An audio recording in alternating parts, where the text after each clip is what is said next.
Bene data bakundwa b'umwami Yesu Kristo, mwese abakurikira izi nyigisho tubahaye ikaze mu biganiro bya Saveur Divine.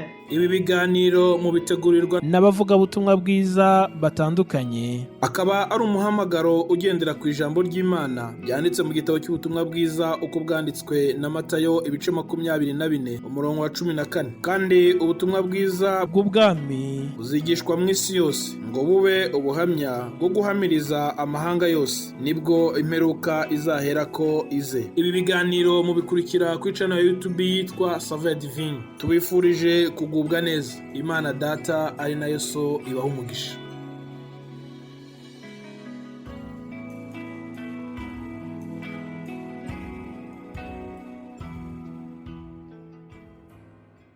Yesu ashimwe. Bene data bakundwa, mwese abakurikira ibi biganiro bya Saveur Divine, tubaramukije mu izina rya Yesu Kristo. Amahoro ya Kristo nabane na buri wese aho ari. Nishimiye kongera kubakira muri iki kiganiro. Ndizera yuko mwagize ibihe byiza bya weekend ishize ndetse n'icyumweru cyashize. Imana nibaha umugisha mwese abakurikira ibi biganiro byacu, ubutumwa bwiza. Mwese tubifurije kugubwa neza. Amahoro ya Kristo nabane namwe. Uyu munsi turaza kuganira kuri Zaburi 118. Niyo magambo turi buganireho, ariko mbere reka dusenge tubanze twiragiza Imana muri uyu mwanya mwiza dutangiye. Data wa twese wo mu ijuru, nukuri ndagushimiye cyane mu izina rya Yesu. Nciye bugufi imbere yawe kugira ngo ngere n'ubwoko bwawe, abateze amatwi bose twishyize imbere yawe. Tubanje kukwinginga kugira ngo amaso ya Yesu Kristo atweze, ari uvuga ari n'uteze amatwi yumva, twese tukugirireho umugisha. Umugayo wose waba watubonetseho ubanze ukuzeho imbaraga z'amaraso ya Yesu, maze utwishimire. Ndagushimiye Mana kubwo iki cyumweru kindi dutangiye. Ndagushimiye uburyo wabanye nanjye, ndagushimiye uburyo wabanye na bene data bakurikiye ibi biganiro. Uri Imana ibera hose icyarimwe.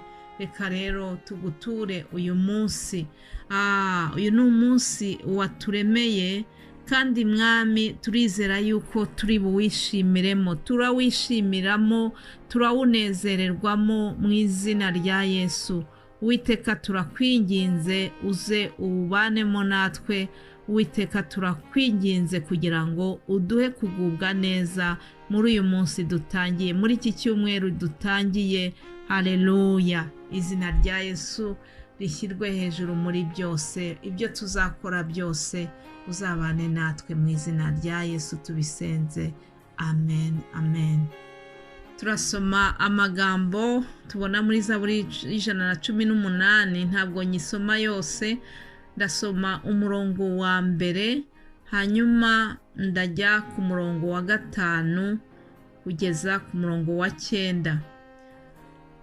Umurongo wa mbere baratubwira ngo nimushime Uwiteka yuko ari mwiza, kuko imbabazi ze zihoraho iteka ryose. Haleluya. Umurongo wa 5 akatubwira ngo ubwo nari mu mubabaro nambaje Uwiteka, Uwiteka aranyitaba anshyira ahantu hagari. Uwiteka ari mu ruhande rwanjye, sinzatinya. Umuntu yabasha kuntwara iki? Uwiteka ari mu ruhande rwanjye arantabara. Nicyo gituma nzabona icyo nshakira abanzi banjye. Guhungira ku Uwiteka kugira umumaro kuruta kwiringira abakomeye. Imana ishimwe. Uyu mwanditsi w'iyi Zaburi aratubwira ati nimushime Uwiteka kuko ari mwiza. Nshuti yanjye unyumva, mbese wemera yuko Imana ari nziza? Mbese wemera yuko Imana ihora ari nziza ibihe byose? Ngewe ukuvugisha ndabyemera. Umuririmbyi umwe yaravuze ngo uri Imana ikomeye kandi ihambaye. aravuga ngo naho amashyo yose yashira mu biraro ngo inzabibu ntizera imbuto mu gihe cyazo uzahora uri Imana. Haleluya. Nanjye niko navuga ngo naho byaba bikomeye, naho naba ndwaye indwara ikomeye, Uwiteka ahora ari mwiza, kandi nzahora natura yuko imbabazi ze zihoraho iteka ryose. Ntabwo Uwiteka aba mwiza kuko byose bigenda neza mu buzima, oya, ahubwo ngo ahora ari mwiza. Bibiliya itubwira yuko Imana yacu tugomba kwishima mu gihe cyose, tugomba kwinezererwa igihe cyose, twaba twaburaye twaba tutaburaye, Uwiteka ahora ari mwiza igihe cyose. Hanyuma ngo ubwo nari mu mubabaro nambaje Uwiteka. Nshuti yanjye unyumva, mbese wowe iyo uri mu mubabaro wambaza nde? Uwiteka iyo tumwiyambaje aratwitaba. Uwiteka iyo tumutabaje aradutabara. Hanyuma umwanditsi wa Zaburi, kubera ko yari yishingikirije ku Mana ye cyane, aravuga ku murongo wa 6 ngo mbese niba Uwiteka ari mu ruhande rwanjye natinya iki?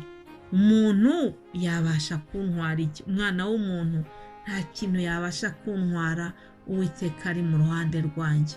Abarozi ibyo bakohereza, amahembe n'ibiki byose byawe ni ngo bajya bohereza mu mwuka, ntabwo bizagufata igihe wishingikirije ku Uwiteka, igihe uri mu bwihisho bw'Uwiteka, nk'uko tubibona muri ya Zaburi ya 91.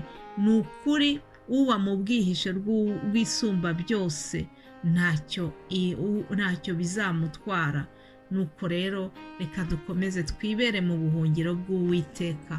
Ndetse uyu mwanditsi wa Zaburi yaravuze ngo guhungira ku Uwiteka ngo kugira umumaro.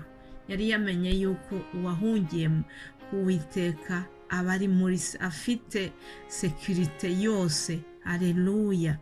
Rero ngo guhungira ku Uwiteka biruta kwiringira abakomeye.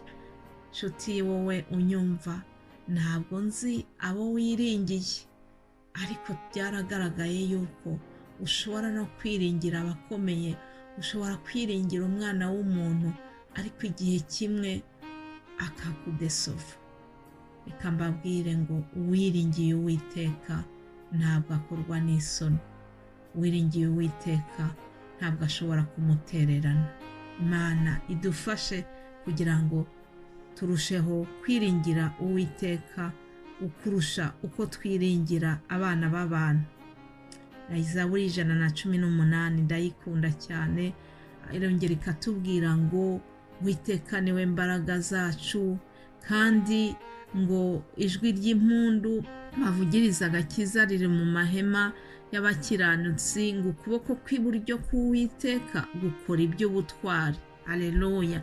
Ni ukuri nanjye ubabwira, nabonye ukuboko k'Uwiteka kunkorera iby'ubutwari. Nabonye ukuboko k'Uwiteka kongera kumpagurutsa mu gihe nari nigeze ngendera mu kagare kubera kuvunika, ariko uyu mwanya tuvugana ndagenda ntagendeye mwako kagare. Kubera iki? Kubera ukuboko k'Uwiteka gukora ibikomeye. Haleluya. Ndashimira Uwiteka aho agejeje akora mu buzima bwanjye, nubwo hari ibindi bitarakemuka, ariko yakoze bya bindi bya mbere. Ndabahamiriza yuko n'ibindi byose izabikora. Haleluya. Uyu mwanditsi w'Izaburi ageze ku murongo wa 17 aratura, aravuga ngo sinzapfa ngo ahubwo nzarama, ngo ntekerereza abantu imirimo Uwiteka yakoze. Haleluya. Nanjye niryo jambo riri mu mutima wanjye. Ni ukuri ndatira yuko nzarama, ndatura yuko Imana izamaza uburame kugira ngo nkomeze nyikorere, kugira ngo nkomeze nyivugire, kugira ngo nkomeze namamaze imirimo Uwiteka yakoze. Mbese nawe urifuza kurama kugira ngo ukomeze kwamamaza imirimo y'Uwiteka? Ndakwifuriza ngo Uwiteka akubonemo uw'umumaro, Uwiteka akubonemo umuntu wo kwizerwa, umuntu wo gukorana nawe, kugira ngo twagure ubwami bw'ijuru. Uwiteka ni mwiza. Natangiye mbabwira ngo Imana yacu ni nziza. Nimushime Uwiteka yuko ari mwiza kandi imbabazi ze zihoraho iteka. Haleluya. Ntabwo rero narangiza iki kiganiro ntabahaye gahunda tuzakurikira mu cyumweru gitaha. Bene data bazabaganiriza kuri rya jambo ryiza tubona muri Yesaya 43 umurongo wa 2. Harimo isezerano Imana yaduhaye ngo nunyura mu mazi nzaba ndi kumwe nawe, nuca mu migezi ntizagutembana, nunyura mu muriro ntuzashya, kandi ibirimi byawo ntibizagufata. Haleluya. Ngiryo isezerano ry'iki cyumweru. Ndabifuriza ngo mugubwe neza, muzagubwe neza mukurikira ibi biganiro bya Saveur Divine. Imana ibaho umugisha mwese aho muri n'abanyu bose. Shalom.